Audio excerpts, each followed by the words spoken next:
Fait que je vous écoute quand est-ce que vous voulez que je porte la musique. La flûte, je connais dans notre tête de Steve. Il fait partie de la musique.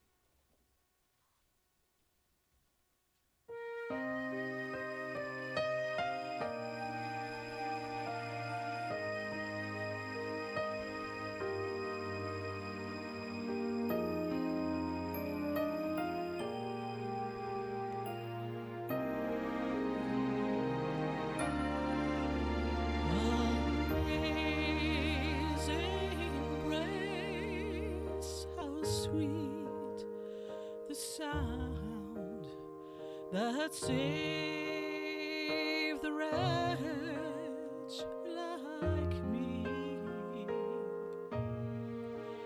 I once was lost, but now I'm found.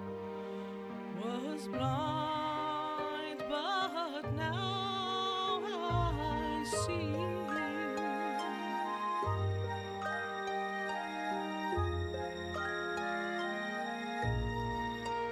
'Twas grace that taught my heart to feel, and grace my fears relieved. How precious did that the hour first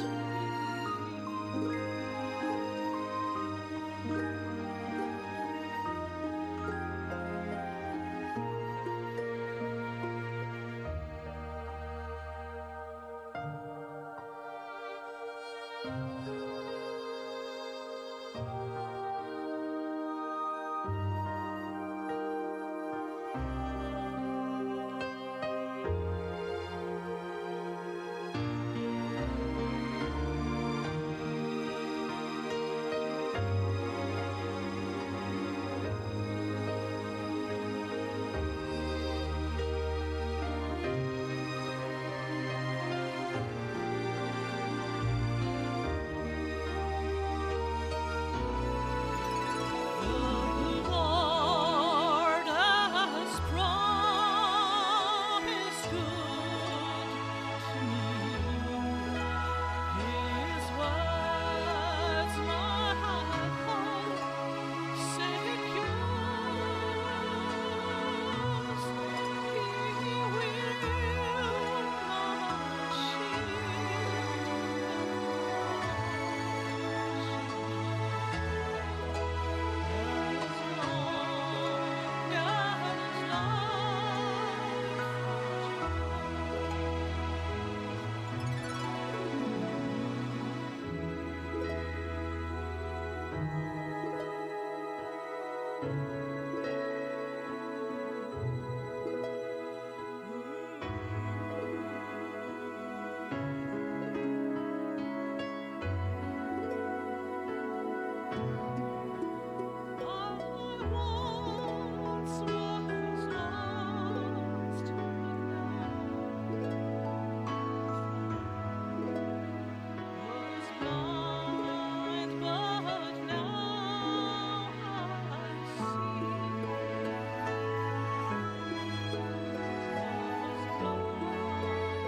Merci Claudette. Bonjour, mon nom est Derek Tremblay, je suis le directeur ici au Salon funéraire Le Sieur et aussi un célébrant de la vie parce qu'ensemble, nous allons faire un hommage à la vie en l'honneur de notre sergent et pourquoi pas notre général, Gilles Fournier. Vous avez sans doute entendu parler au moins une fois dans votre vie l'expression métro, boulot, dodo, n'est-ce pas? Autrement dit, les choses vont tellement vite qu'on ne sait plus trop ce qui se passe, ça devient tellement routinier qu'on est tellement habitué même de porter le masque que peut-être qu'à un moment donné, on ne s'en apercevra même pas qu'on le porte encore. mais vous pouvez l'enlever, si vous voulez, au moment où on se parle, parce que vous avez un 2 mètres de distance par rapport à la personne en face de vous, et bien sûr, la personne en face de vous est de dos. Donc, sentez-vous bien à l'aise si vous voulez le garder ou l'enlever. Et bien sûr, si vous toussez, bien, vous savez quoi faire aussi. Je ferme la petite parenthèse. Et lorsqu'on est en service funéraire, bien, c'est parce qu'on prend le temps. Vous vous êtes déplacé, vous avez probablement aussi affronté le trafic, tout dépendamment d'où vous étiez, pour justement honorer la mémoire et la vie de Gilles. Et durant ce service à l'hommage, nous allons répondre indirectement à 3 questions. D'où je viens? Quelle est l'histoire? Quelle est la vie de Gilles? Qui suis-je? Qu'est-ce qui nous identifie? Bien sûr, ce n'est pas juste un curriculum vitae, mais ce qui nous identifie aujourd'hui, c'est par rapport à nos émotions. Et où est-ce qu'on s'en va? Où vais-je? Quel est le futur? Qu'est-ce qui nous réserve, nous, les vivants? Parce que notre vie, bien sûr, elle continue si on en choisit cette option-là, si je pourrais dire. Alors, on s'en va dans le passé. Qui est Gilles? À part de dire, comme je vous ai dit un petit peu à la blague, le général qui a fait la guerre du Vietnam et bien d'autres choses, bien sûr, dans sa vie, bien, qui de mieux que des membres de la famille pour nous en parler? Des témoins, dans le fond, de son histoire, c'est de là qu'on appelle ça des témoignages. Parce que ça le dit, témoignage, il y a des témoins. Pas témoins de Jéhovah, je me permets une petite blague, mais simplement pour dire qu'ils sont témoins de quelque chose qu'ils ont vécu, qu'ils ont connu de la part de Gilles. Et c'est de là que j'invite Gilberte, s'il vous plaît.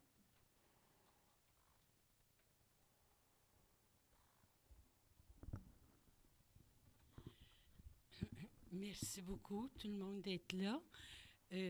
Gilles, ben, vous le connaissez tous, mais peut-être je vais vous le présenter un petit peu différemment en prenant pas trop de temps.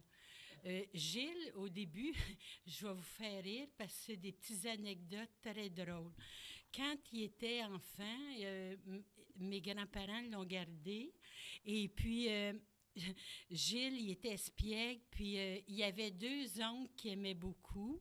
Il y en avait un qui allait se trouver une petite amie dans le bout de Magog, puis mon frère, là, lui, c'était mon oncle Roman-là, s'en occupait beaucoup.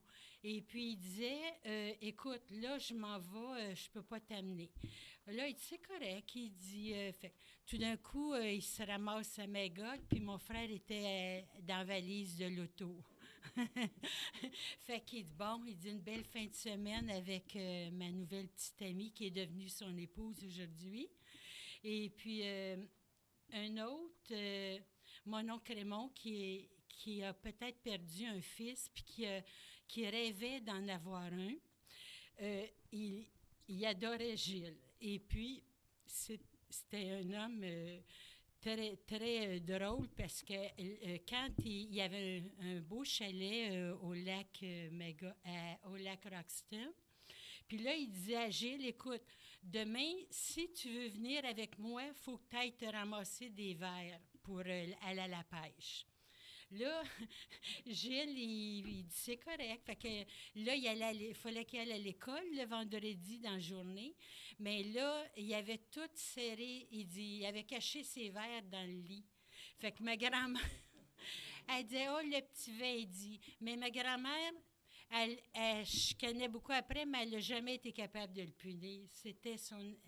C'était quelqu'un qu'elle aimait beaucoup. Puis il était comme ça aussi. Elle avait eu une lampe à un moment donné de cadeau. Et puis là, Gilles, lui, à 10 ans, c'était le petit gars qui voulait tout explorer.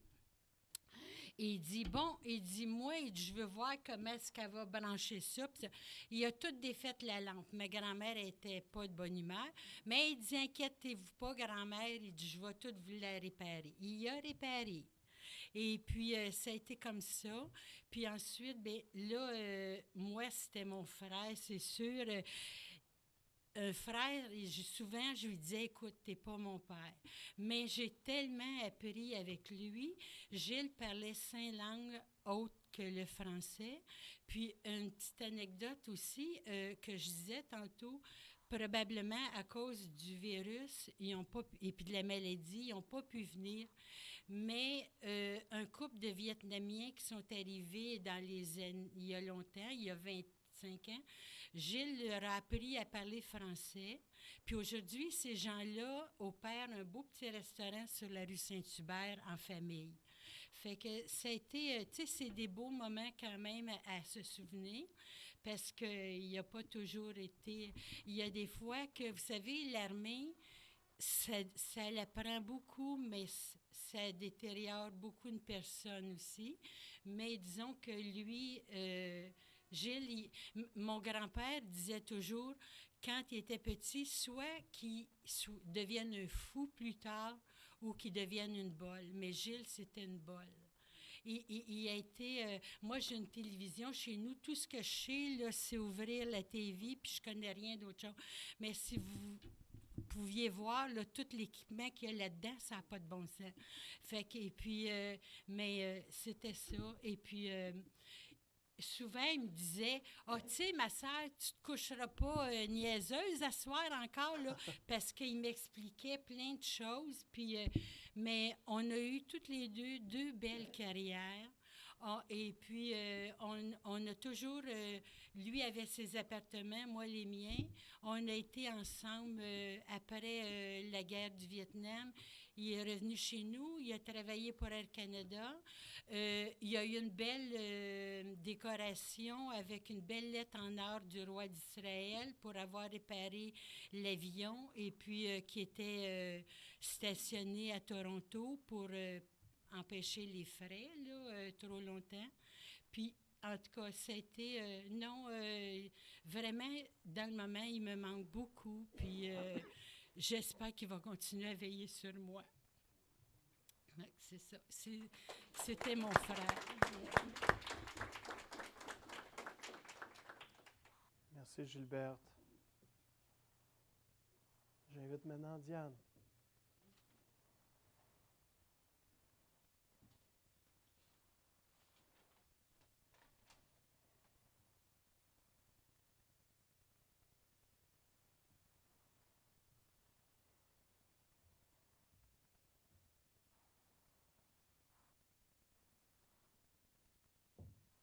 En ce samedi 26 septembre 2020, en votre honneur, M. Gilles, j'allume cette chandelle pour que vous puissiez quitter dans la lumière.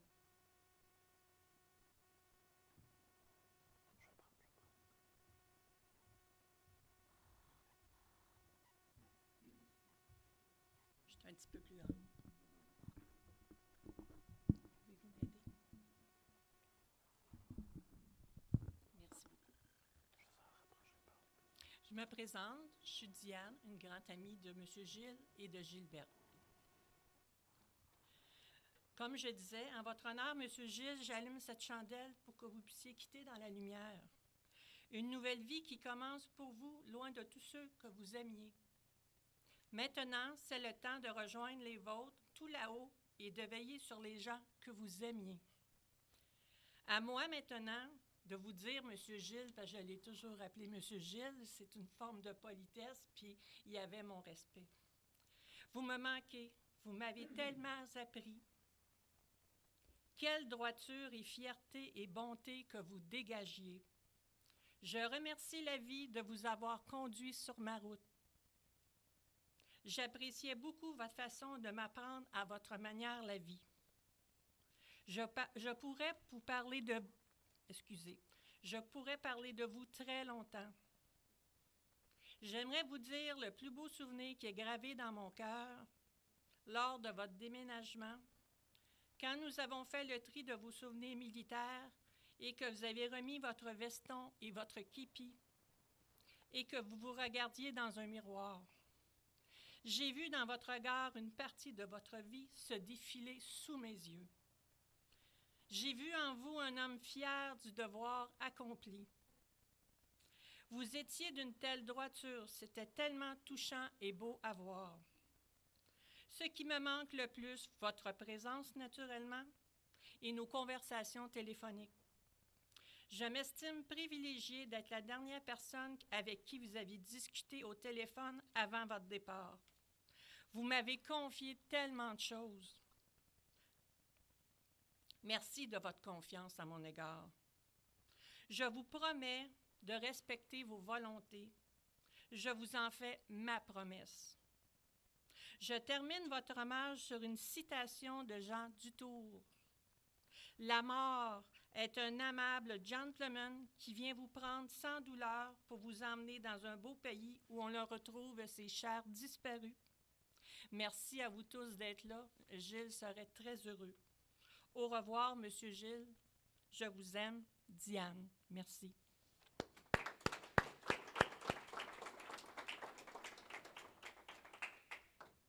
Merci, Diane. Quand on fait un hommage à la vie, c'est un peu comme un retour biographique, des moments importants qui nous ont touchés. Et je disais justement à mes collègues ce matin qu'il était à la guerre du Vietnam. Un collègue, Pierre, il me disait tantôt « Good morning, Vietnam ». Vous vous souvenez du film? Si vous permettez, parce qu'un petit peu brin d'humour, je vais juste vous faire entendre un petit quelque chose.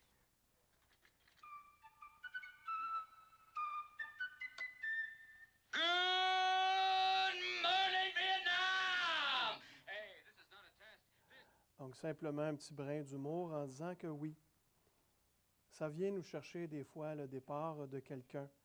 Mais il faut se rappeler qu'il y a aussi des beaux et bons moments, et c'est ce que nous avons entendu particulièrement de Gilberte et Diane. Et c'est de là que je vous invite à rajouter quelque chose, si vous voulez, à partir de votre chaise. Il peut y avoir un mot, une anecdote, quelque chose qui vous a apporté un sourire que Gilles a apporté dans votre vie. Bref, la parole, elle est à vous, un peu comme à la Robin Williams. Est-ce que quelqu'un veut rajouter quelque chose? Toutes les réponses sont bonnes. Oui, madame. Quand on partait en voyage, Gilles expliquait à Gilberte où est-ce qu'on allait. Lui, il avait fait le monde entier, je pense. Puis là, il expliquait, ben là, tu vas aller là, tu vas aller là, il y a telle affaire, il y a telle affaire. Il connaissait tout ça. Bien, merci. Effectivement, quelqu'un qui, je pense que c'était de l'aviation, oui. Donc quelqu'un qui est dans l'armée, fait le tour du monde, donc explique tout ce qu'il a visité. Y a-t-il un coin de la planète qu'il n'a pas visité? Non. Hey, ça aurait été le fun d'avoir lui comme GPS. D'autres?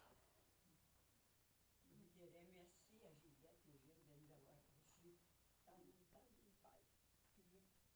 On a passé des beaux moments. Bien, merci. D'autres?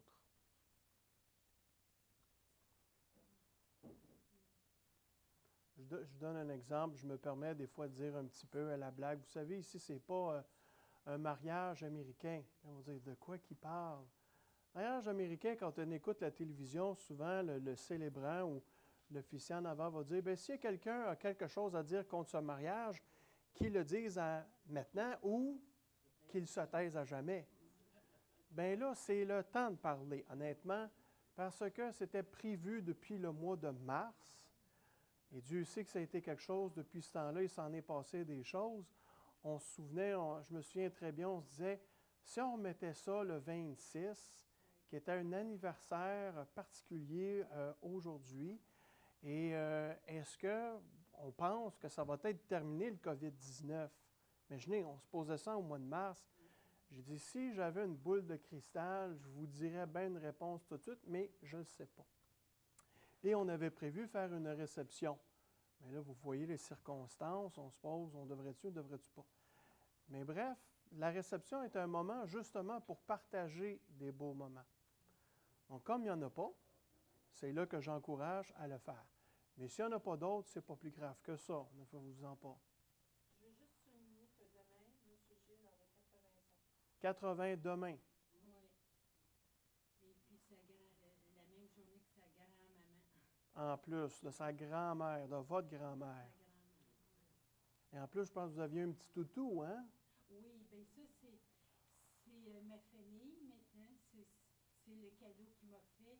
Oh, peut-être, oui, dire quelque chose. Allez-y. Ce petit chien-là, là, est tellement adorable. Et puis, Gilles me l'a choisi avant de partir. Il m'a dit, Gab, ça va être ta compagne maintenant. Et puis, une chose, devant chez moi, j'ai un super bel arbre. il est de toute beauté. Puis quand la veille que Gilles est parti pour l'hôpital, l'arbre, on ne pouvait pas toucher une branche. Maintenant, je peux toucher la branche. Puis il m'a dit, quand tu toucheras la branche, c'est comme si on se donnait la main. Oh. Oui. Oui, oui, puis la branche est vraiment Puis sur la elle est ceinture, vraiment là, maintenant. Là. Hey. Fait que le matin, je me lève, puis je dis, salut mon frère, merci d'être là pour moi, puis laisse-moi pas jamais tomber. C'est bien. Ça, c'est un beau témoignage. Merci. Oui, oui, On voit que la vie continue autrement et vous salue différemment. oui. Avec sa maladie, il y a des moments qui ont été très difficiles, parce que, disons que il y avait... Mais c'est un gars qui s'est jamais laissé aller ou rabattu pour dire non. La seule chose, il y a des moments, moi je ne comprenais pas tout le temps parce que je disais, ben écoute, il disait qu'il mangeait, ça coûtait le fer, l'acide, et puis mais il prenait 9 pilules par jour pour la fibrose pulmonaire à 11 $ la pilule. Là. Fait que je peux vous dire que juste ça c'est à part des 21 autres pilules qu'il prenait. Fait que il était sur du temps emprunté et puis il a été non, sa maladie m'a pas non, même je lui ai dit quand il dit je suis prêt à partir.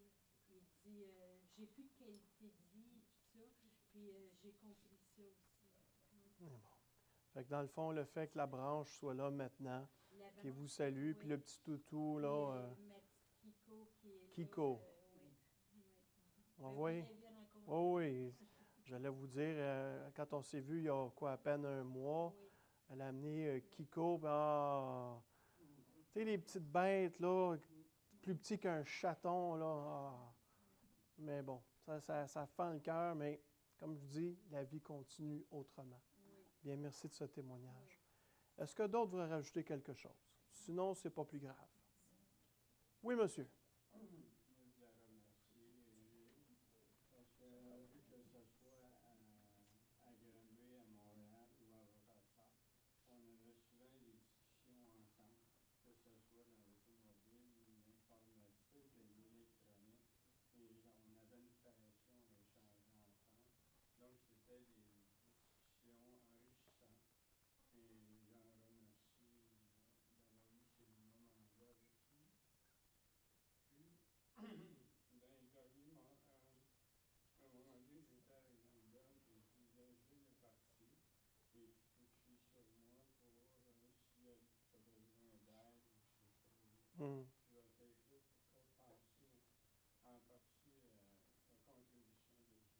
Bien, merci. Alors, c'est une promesse électorale qui vous fait, là. Merci, monsieur.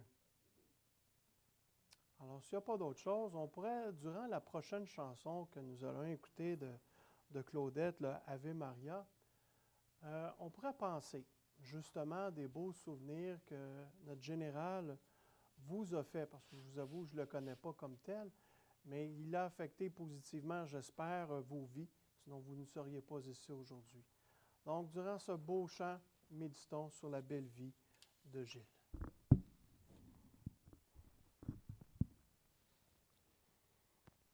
Ave Maria.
je ne sais pas pour vous, mais si ça, c'est un avant-goût du paradis, je peux-tu vous dire que j'ai hâte d'y aller?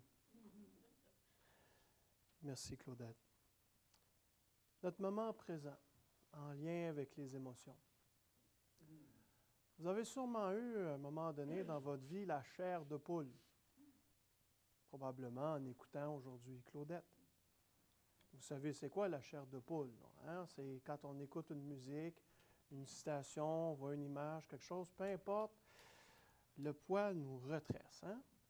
Il y en a qui vont dire c'est le froid. Mais là, je ne parle pas du froid. Là, je parle en lien avec les émotions. Êtes-vous capable de regarder votre poil, vous dites, OK, go, chair de poule? Non, hein? Du moins, si ça arrive, vous êtes capable, j'aimerais ça qu'on se parle. L'idée ici, c'est que l'émotion, qu'on n'a pas le contrôle, notre corps réagit, qu'on le veuille ou non, intentionnellement. Bref, ça parle. Une autre, ça mettons, vous avez une bonne nouvelle, vous avez un cadeau, première chose qui va arriver, il y a deux choses. Là, je parle de bonne nouvelle, là. Le sourire. Là, vous voyez tous les muscles, là, on ne s'aperçoit peut-être pas, là, mais honnêtement, il faudrait que j'aille vérifier combien de muscles l'on bouge quand on a un sourire. Ou encore, on peut pleurer de joie. Mais là, c'est une funéraille. Là, c'est l'opposé. C'est les émotions plus négatives que j'appelle. Surtout en lien avec la mort, bien sûr, parce que la mort est un mot qui fait mal. Un mal qui existe. Et si on s'en va sur Google, alors l'Internet, on peut trouver facilement plus de 600 mots qui commencent par mal. Avez-vous quelques exemples à me donner? C'est surtout pour les joueurs et joueuses de Scrabble, là, c'est le temps. Là. Les mots qui commencent par mal. Maladie. Malheureux. Malédiction. Malheur. Malaise. Puis, bref, il y en a un paquet. Mais le mot que je voulais surtout utiliser, madame, c'est le mot maladie que vous venez de dire. Si on le coupe, ce mot-là, qu'est-ce qu'on a comme trois mots, hein? Mal, a, dit. C'est le mal qui dit, c'est l'heure au mal qui se manifeste. Et quand arrivent des funérailles, bien, il y a toutes sortes d'émotions négatives, comme j'ai dit tantôt. Un, le stress. C'est un mauvais stress. Qu'est-ce qu'on fait? Quel salon funéraire? Qu'est-ce qu'il faut faire? Il est où le testament? C'est quoi les prochaines démarches? Comment je vais faire pour vivre tout seul ou autrement? Il va-t-il avoir des funérailles? Quand est-ce que ça va arriver? Y a-t-il du monde qui vont se déplacer? Bref, un paquet de choses qui peuvent arriver. Ou encore, on peut avoir comme le déni, le choc. Ben voyons donc, ça se peut pas. Quelqu'un qui prend, excusez-moi, un cocktail de médicaments, et qui dit lui-même qu'il n'y a plus de qualité de vie, c'est pas facile. Mais encore, face à la maladie, même s'il y a des médicaments pour nous aider ou à, en principe, guérir, dans son cas, malheureusement, vous voyez, malheureusement, donc encore là, on sépare les mots. Ou ça peut être la culpabilité. Des fois, on peut avoir dit, il y a des choses que j'aurais tellement voulu lui dire avant qu'il décède, ou que je regrette de lui avoir dit des choses. Il peut y avoir un sentiment de culpabilité. Ou encore d'autres, ça va être la colère. La colère dans laquelle notre corps humain, tous les muscles viennent tellement crisper là, qu'on voudrait être des boxeurs. Vous savez ce que je veux dire, là? Ou encore avoir un oreiller puis crier dedans. Ou être un joueur de hockey puis frapper quelqu'un d'autre. On dirait que c'est là qu'il y a plus de boxe qu'ailleurs. Mais bon, ça, c'est une autre histoire. Ou encore, bien évidemment, la tristesse. Notre corps va se mettre à pleurer. Ou encore, à l'extrême, la dépression. Vouloir s'isoler dans un coin, dans le noir. Ne pas parler à personne, s'isoler. That's it. Fait que vous voyez, tout ça, c'est des sentiments qui sont plus négatifs. Et honnêtement, le corps devient fatigué. C'est littéralement fatigant de vivre des émotions négatives. Et les spécialistes, les psychologues et les psychiatres vont souvent dire, bien, c'est des étapes du deuil, tout ce que je viens de vous nommer. Même qu'il y en a qui mettaient un ordre spécifique. Mais ce n'est pas tout le monde qui va vivre ces émotions-là, une après l'autre, de telle façon, la même intensité et encore bien moins la durée. Il y a des personnes qui peuvent être littéralement, physiquement indifférentes. D'autres, ça va être la tristesse. Bref, chacun à vivre ses émotions à sa façon, mais bien sûr, il y a des ressources pour aider. De là, le mot-clé et le plus important, c'est l'acceptation. Pas l'acceptation en disant « il est mort, c'est fini, on passe à autre chose ». Non. Le fait d'avoir des funérailles, un rituel funéraire, c'est justement de prendre le temps dans notre monde de métro, boulot, dodo, d'être en contact avec nos émotions, pas de les refuser puis de dire « je les mets dans le placard puis ça finit là ». Non, c'est d'y faire face. Et quand on fait justement le deuil, bien, c'est d'honorer sa mémoire, de faire un petit clin d'œil ou un petit salut militaire. Que ce soit des beaux moments ou peu importe ce qui peut arriver, même des fois symbolique, même à travers une branche d'arbre. Il y en a qui vont dire « oh, c'est insignifiant », peu importe. Si ça vous parle et ça fait du bien, c'est ce que je dis aux gens, puis ça fait pas mal à personne, bien tant mieux. Si c'est une forme de consolation, tant mieux. S'il y a des personnes qui font des promesses électorales pour dire qu'ils sont là pour aider les gens autour, tant mieux, mais qu'ils tiennent les promesses, dans la mesure du possible, bien sûr. N'est-ce pas? Et c'est de là que notre corps, dans le fond, comme je vous dis, a besoin de repos. Et c'est de là que moi, je propose comme 3 techniques, 3 pistes de solutions d'une certaine façon pour justement qu'on a besoin. Il est aviateur. Il a besoin de points de repère. C'est sûr qu'un aviateur ou les navigateurs de bateaux à l'époque a besoin de points de repère, comme les étoiles dans le ciel. On a besoin que quand ça va mal, il faut tout de suite avoir comme le réflexe un GPS. Hein? C'est un exemple que je vous donne, là. Comme à l'époque, si on se perd dans une ville, on veut se promener à quelque part, même si on fait le tour du monde, on a besoin d'une carte, à moins que d'avoir la connaissance de tout ce qui se passe, de se débrouiller, un peu comme il a fait le tour du monde, n'est-ce pas? On a besoin de points de repère. Donc, bref, il y a 3 pistes de solutions. La première que je vous suggère, c'est de savourer le moment présent. Dans le métro, boulot, dodo, là, comme je vous ai dit, tout se fait très vite. C'est-tu un buveux de café, Gilles?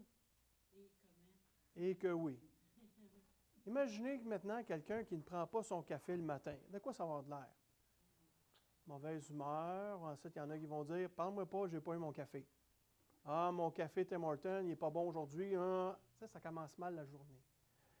L'idée ici, c'est de dire que peu importe ce que l'on fait comme activité, bien, c'est peut-être la dernière fois.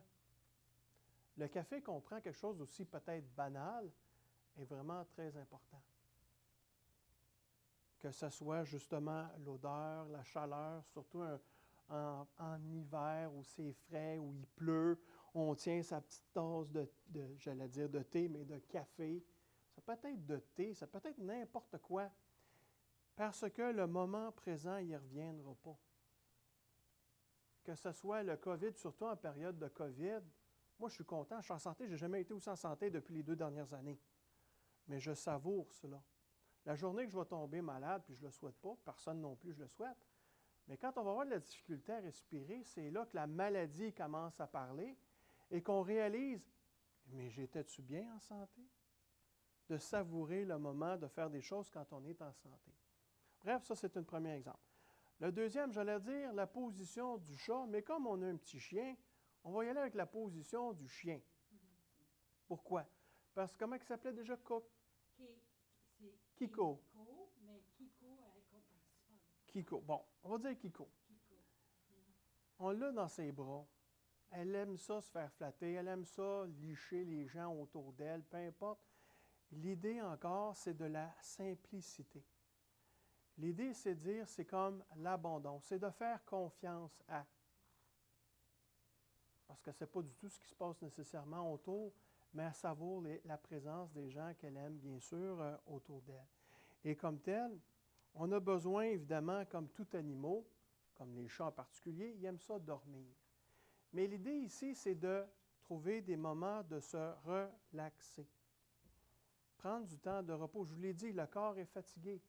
Et c'est de là que quand le mal arrive, bien là, des fois je donne un exemple, que quand le mal arrive, il y a des moments obscurs. C'est sombre, ça ne va pas bien. On a le goût de comme d'éteindre notre petite lumière et de dire, un peu comme la crise du verglas en 88. Voilà, il y a au moins une personne qui m'écoute, c'est bon. C'est de là l'expression que j'utilise dans tous mes hommages à la vie, la vive flamme d'amour. Un peu comme l'histoire, justement, le lampion. Vive flamme d'amour, pour ceux qui connaissent, Jean de la Croix, dans les années 1500 quelque, avait rédigé un petit poème qui s'intitulait « Vive flamme d'amour ». C'était son expérience avec son Dieu. Mais moi, je veux juste reprendre le terme « vive flamme d'amour ». Vive, c'est de l'action, c'est vivant. La flamme, ça purifie, ça l'éclaire, ça illumine. De l'obscurité naîtra la plus belle des lumières. Donc, c'est pour ça que je fais exprès pour éteindre les lumières en avant, pour réaliser l'importance que ça a quand il y a une crise de verglas. Le point de repère qu'on a, c'est quoi? Sont mes chandelles, sont mes allumettes. Quand on a besoin, vous voyez encore le réflexe de... Donc, quand il y a des moments d'obscurité, c'est de là que je vous invite à faire une prière. À votre discrétion, bien sûr. La prière que je fais, c'est la prière de la sérénité. Il y en a qui vont dire, ah, c'est réservé pour les alcooliques anonymes.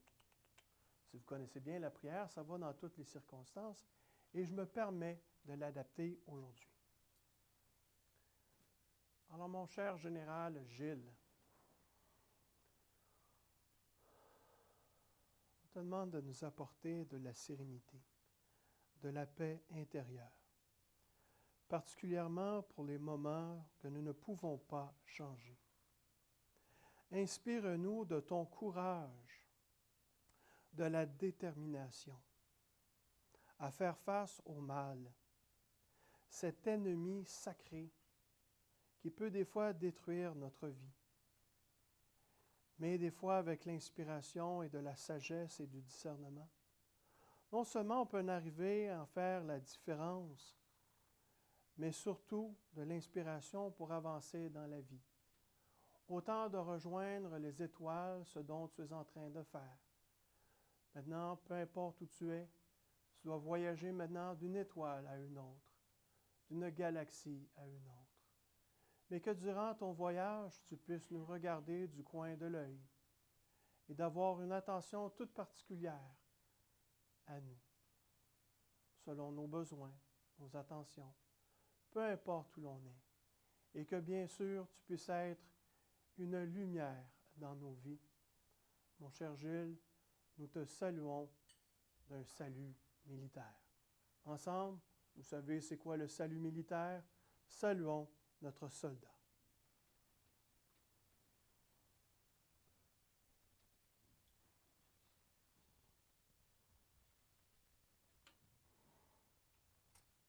Et peut-être que lorsque cette prière est récitée, eh bien la lumière réapparaîtra et que vous aurez, que nous aurons une paix intérieure, peu importe les situations.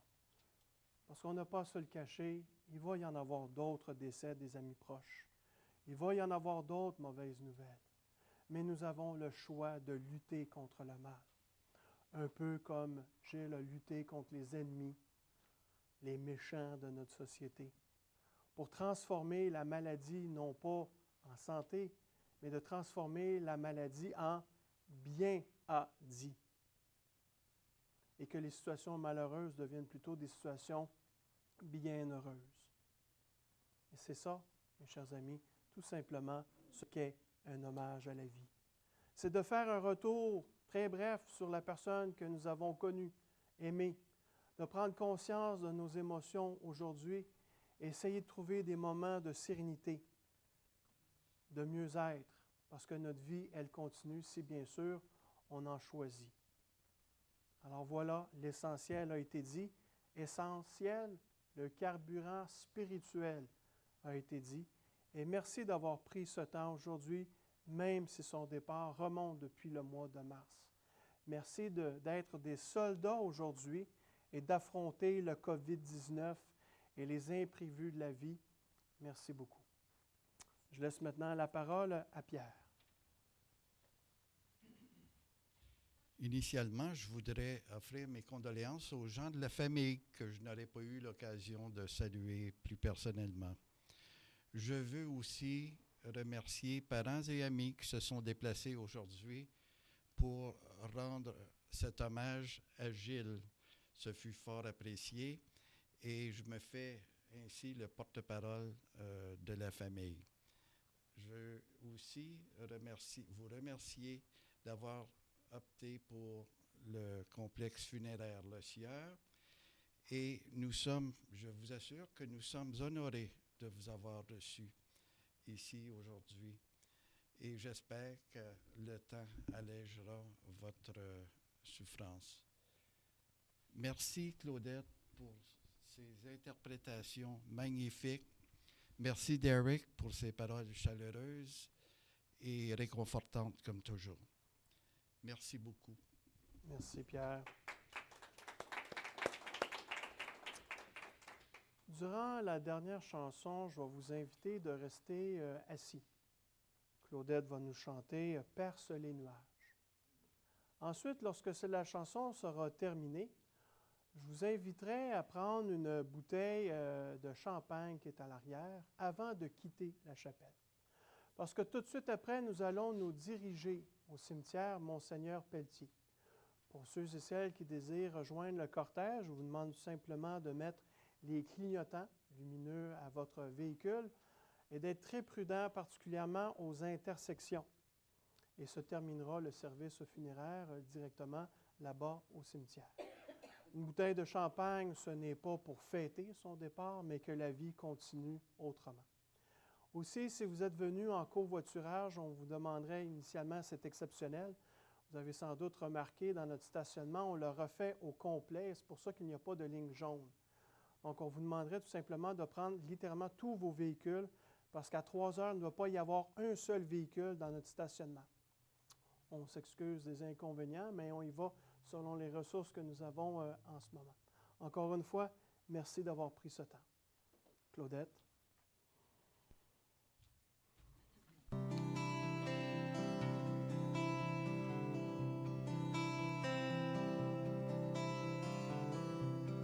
Perce les nuages d'ici jusqu'au large, au grand soleil. Tu m'émerveilles. Depuis l'horizon, porte tes rayons, réchauffe-moi. J'en ai besoin. Toi le vent de la mer, va dire à ma mère combien je l'aime et comme elle est belle. Va vers l'horizon, porte ma chanson, chante la nuit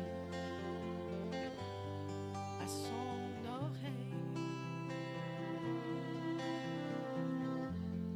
Tu te reposes aujourd'hui, là où ton cœur s'est réjoui, la plus grande partie de sa vie.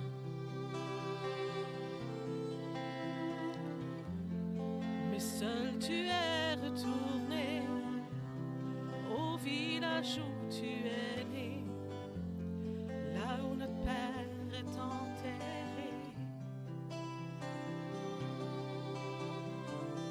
Étoile de la nuit, dis-lui bien ceci, qu'on est toujours auprès de lui,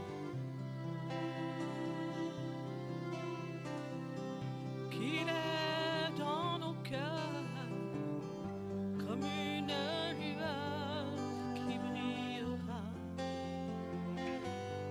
toute la vie.